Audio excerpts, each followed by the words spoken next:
Welcome back. This is the Postgame Show presented by the Maroon Club. Every gift matters every year. Join the Maroon Club today. Here's Mike with the game highlights. Well, Lafayette played much better in the second half, but just really a 6-6 score in that second half. Got it close. You see the fumble right here. This is after a long pass by Delaware, got it into the red zone. Dennis Bencho comes up with a big fumble, and you see the momentum kind of shifted right here. Lafayette, first play from scrimmage.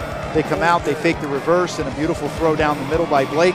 That's going to take it by Mrazek. Mrazek left the game after that, but Bissell came in, and Bissell kicked the ball well. 3 for 3 tonight.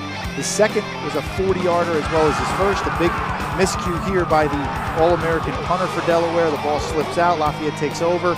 They only get really 1 yard on 3 plays, and then they kick a 47-yard field goal, and that was a terrific kick, and that drew Lafayette to just within about 4 points at 13-9. But then Delaware kind of turned Kareem Williams loose, and he was the difference tonight. He was pretty much the best running back they had, and then you get a look right here as Thomas Jefferson breaks the tackle and takes the ball down inside, and that was really the one that kind of put Lafayette away. And once they got into the red zone, here a play by Owen Taylor makes a play to get the ball down inside the 10, and then the field goal again by Rago makes another one, his second of the night. But here was the big play right there, a big hit in the middle of the pile, and that's when Lafayette had moved the ball on 2 consecutive passes right there. The ball comes loose. Looks like that actually might have been Charles Bell again, and picked up by Washavanu. And then Kareem Williams kind of took over in that 4-minute offense and ran the ball down inside the 10-yard line. Delaware's offense did what they had to do. You can see how conservative they were, but this is going to be a tough road back up the turnpike for Lafayette.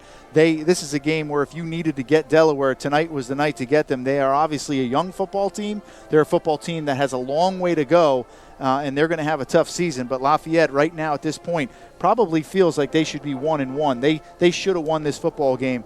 They had plenty of opportunities, but that's been the story the first 2 weeks, Gary. We're hoping to get Coach Tavani and our player of the game, presented by Coca-Cola. Experience the Coke side of life. Frank is with John Leone. Thanks, Gary. Thanks, Michael. Here with head coach Frank Tavani. And, Coach, you know how difficult it is to win here at Delaware. I mean, we talked about in the pregame. The last time they lost 2 straight at home to open the season was in 1967.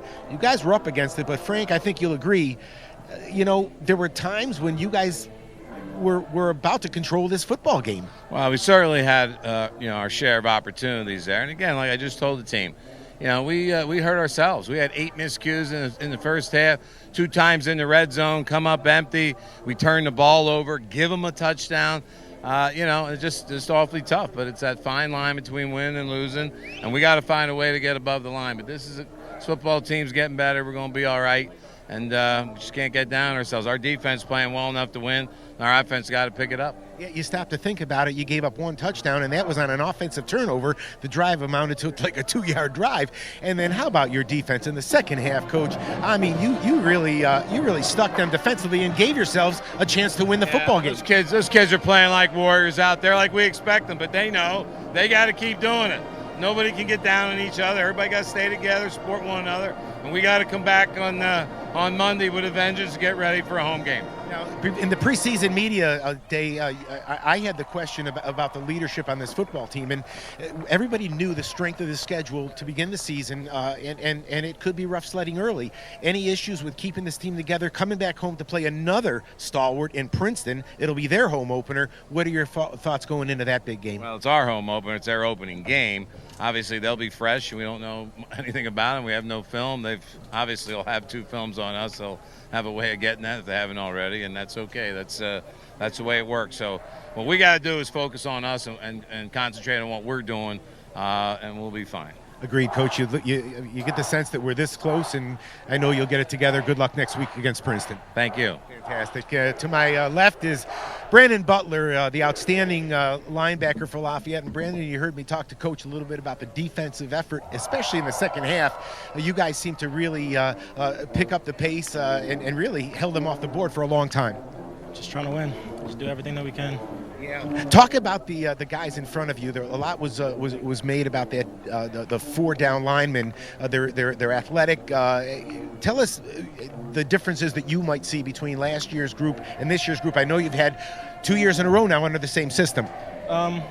Both groups are great to play in front of, play behind. But this group, they always get after it. They always get in penetration. It always makes things a lot easier to fit and fall back and everything that we need to do. And your versatility is a big part of that, because I know that there are times you have to drop back in coverage, and certainly your athleticism does that. But we also saw you spending an awful lot of time in Delaware's backfield. Talk about the scheme and what allowed you to have that kind of success tonight.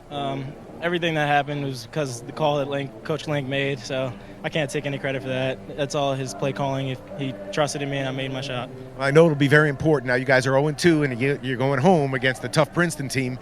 Everybody acknowledged the difficulty of the early season schedule. What will be your approach with your teammates, picking them up and getting them ready for Princeton for next week? Just to come hard and get a win.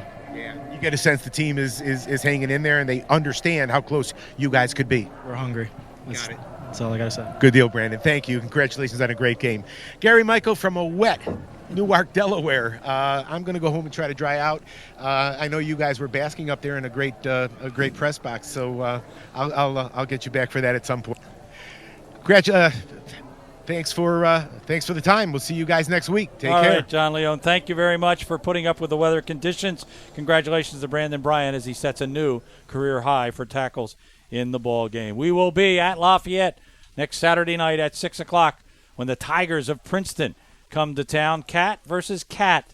We hope that you will join us. For John Bowman, for Mike Joseph, John Leone, the RCN television team, headed up by Rick Gio, we thank you for spending the last 4 hours and 10 minutes with us with the rain delay. For all of us, I'm Gary Laubach. Good night, everybody.